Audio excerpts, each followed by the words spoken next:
The wind came down from the mesas, sharp as a knife, rattling the tin roofs of Red Willow Ranch, and Ethan Cole stood alone by the fence line with frost in his beard and a secret heavy in his chest. Christmas was 3 days away, and the land before him held more than cattle and grass. It held a promise he had not yet spoken aloud. Folks in town thought they knew him, a steady rancher with quiet ways, but none of them knew what he planned to give the woman he loved. A gift carved not from gold but from sweat, wood, and hope. Red Willow spread wide under a pale winter sun. Half of it Ethan owned by deed. The other half he shared by law and uneasy memory with a widow named Clara Mayfield. Her husband had died 10 years back when a horse fell bad in a wash, leaving her the north parcel and a silence that still hung around her cabin like smoke. Ethan had been young then, newly come into his inheritance, and the agreement to share water and grazing had been sealed with a handshake and a long look, neither of them knowing how tightly their lives would stay bound. The hook that tugged at Ethan now was not Clara, but Lily Harper, his girlfriend of nearly 2 years. She had come west as a schoolteacher, all bright eyes and stubborn courage, teaching a dozen children in a one-room schoolhouse that smelled of chalk and coal. Lily loved the ranch, loved the way the sky went on forever, but she rented a drafty room above the Mercantile, and every winter Ethan saw the cold creep into her bones. He wanted more for her, more than borrowed walls and thin blankets. He remembered the first time Lily rode out with him, her laughter ringing clear as a bell when her horse splashed through the creek. She had said she felt like she finally belonged somewhere. That word belonged stuck with Ethan like a burr, and it was that word that drove him now to stack lumber by moonlight and measure land with a careful eye.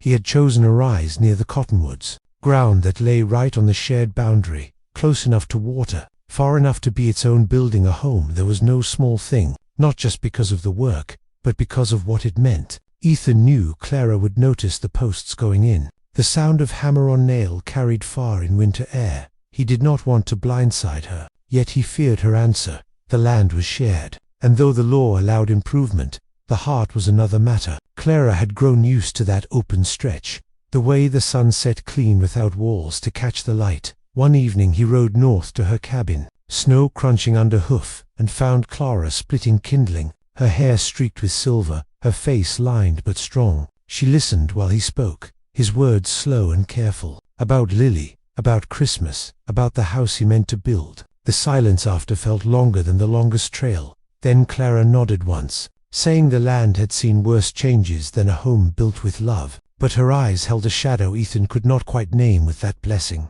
or something close to it. Ethan worked harder. His hands blistered and cracked, but his heart ran warm. Neighbors came quietly to help. A beam lifted here, a wall steadied there. No one spoke much, as if words might jinx the thing. At night, Ethan imagined Lily stepping through the door, imagined her gasp, her smile, the way she might finally set down roots, yet doubt rode him as constant as his shadow. What if Lily felt trapped by a gift so large? What if Clara's quiet acceptance hid a deeper hurt? The ranch in new land could bind people together or tear them apart. As Christmas lights flickered to life in town, Ethan stood by the half-finished house, snow beginning to fall, and wondered if the greatest gift he could give might also be the one that changed everything.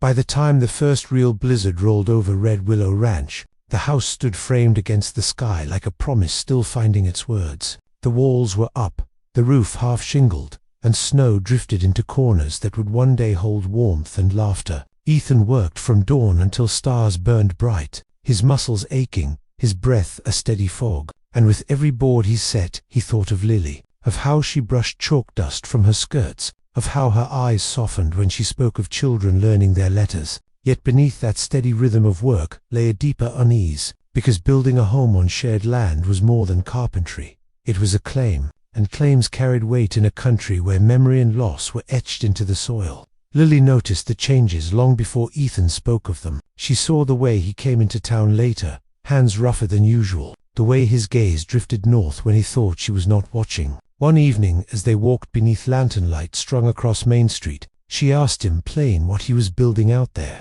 and Ethan, who could face a charging bull without blinking, felt his tongue turn thick. He told her only that he was fixing up something for the winter, a half-truth that sat poorly between them. Lily smiled, but it did not reach her eyes, because she had lived long enough to know when a man was carrying more than he said. Clara too felt the shift in the land. Winter had always been a quiet companion to her, but now the sound of hammering echoed in her dreams, stirring memories she had kept buried. Her husband Thomas had once planned a bigger house, talking of children and wide porches. Before the accident took him and those plans with him, each beam Ethan raised near the boundary line felt like a ghost of what might have been. Yet Clara surprised herself by bringing coffee out to the site one cold morning, her hands shaking not from age but from resolve. She watched Ethan work, saw the care he took, the way he squared each corner true, and she understood that this house was not an act of greed, but of devotion. Even if devotion sometimes carved into old wounds, the storm that followed was the kind that tested men and land alike. Snow piled high against the half-finished walls, wind howled like a living thing, and Ethan found himself stranded between his ranch house and the new build, the cold cutting deep. It was Clara who saw him through her window, a dark shape fighting the drifts. She opened her door without hesitation, pulling him into warmth and lamplight. They shared stew and silence. And in that long night, Clara spoke of Thomas, of the loneliness that came after the funeral wagons left. Ethan listened, realizing how little he truly knew of her grief, and how bound they were by more than a legal agreement, by shared storms and unspoken understanding. When the skies finally cleared, Christmas stood close enough to taste. Pine boughs decorated storefronts, and hymns drifted from the church each evening.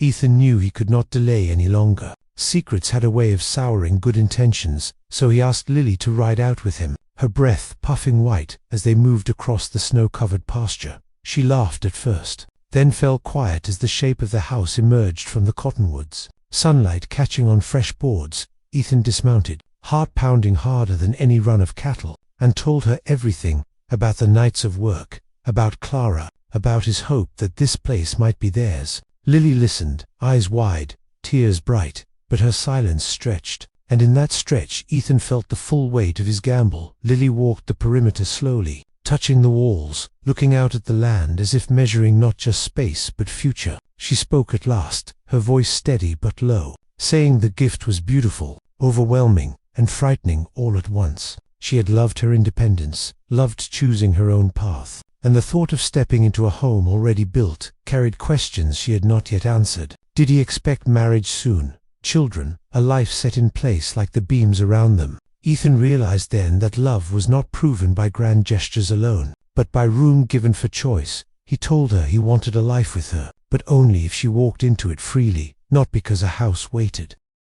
As Lily wrestled with her heart, Clara faced her own reckoning. Townsfolk whispered, some saying she had given up too much, others calling her kind to a fault. One night she stood at her fence line, looking toward the new house lit by lantern glow, and she understood that clinging to the past would not bring Thomas back. The land had always been meant to shelter life, not memory alone. She made a decision as quiet as snowfall, riding into town the next day to speak with the lawyer about adjusting the agreement, setting aside a clear parcel for Ethan and Lily, not as a surrender, but as a blessing freely given. Christmas Eve arrived with a hard cold and a sky full of stars. Ethan sat alone in the unfinished house, a small fire crackling in the hearth, waiting without knowing for what answer. Outside hooves crunched on snow, and Lily appeared in the doorway, Clara beside her, both women framed by lamplight. Lily stepped forward, saying she had thought long and hard, that the house was not just a gift but an invitation, and she was ready to accept it,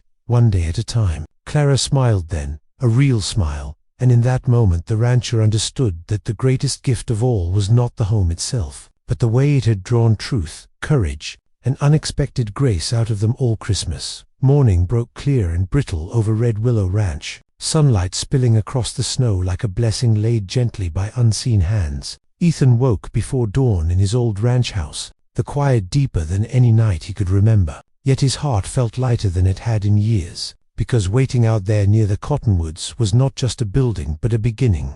He dressed slow, savoring the stillness, then stepped outside where smoke curled from chimneys and the world seemed to hold its breath, as if even the land knew something had shifted. Lily arrived, wrapped in a wool coat that once belonged to her father. Her cheeks flushed from the cold and from the thrill of what lay ahead. They walked together toward the new house, boots crunching in rhythm, neither speaking much. Words felt too small for the moment. When they opened the door, the scent of fresh wood and pine filled the air. The hearth held a modest fire, and sunlight slanted across bare floors waiting for rugs and footsteps. Lily stood in the center of the room, turning slowly, imagining shelves of books, a table for lessons and meals, laughter bouncing off walls that had risen from love rather than obligation. Clara came later, carrying a basket with bread and preserves, her presence calm and sure. She set the basket down and looked around, not with longing but with quiet pride. She spoke of Thomas then, not with pain but with warmth, saying he would have liked this place, liked the way it faced the morning sun. And in that sharing, Ethan felt a final knot loosened. The past was no longer something to guard against, but something that could rest alongside the present. Honored but not obeyed, the day unfolded with simple joys. Neighbors stopped by with smiles and handshakes. Children slid across the frozen creek, and music drifted from a fiddle someone had brought. The house filled with sound and life, though it held little more than a table and a few chairs. Lily found herself teaching a song to the younger ones, her voice clear and bright, and Ethan watched her, realizing that home was not made complete by walls or roofs, but by the way a person filled the space with purpose. In the days that followed, the ranch settled into a new rhythm. Lily began splitting her time between the schoolhouse and the ranch, grading papers by the fire at night, sometimes reading aloud while Ethan mended tack. Their conversations deepened, touching on fears and hopes they had never voiced before. Marriage was spoken of not as an expectation, but as a possibility, growing stronger with each shared dawn. They learned that choosing each other was not a single moment, but a series of small decisions,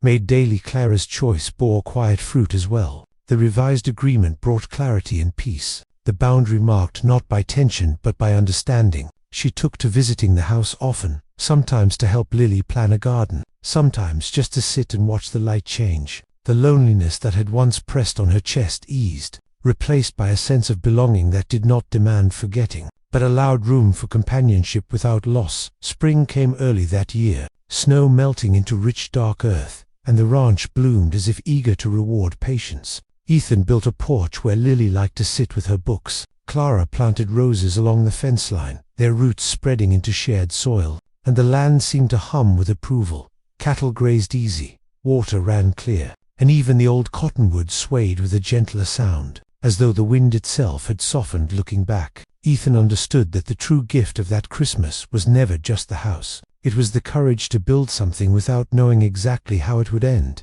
the grace to share land and heart alike, and the faith that love, when rooted in respect, could shelter many lives at once. As the sun set over Red Willow Ranch, painting the sky in colors no man could own, the rancher knew he was rich beyond measure, standing on ground shared freely, with a future chosen together, and a home that would hold every season to come.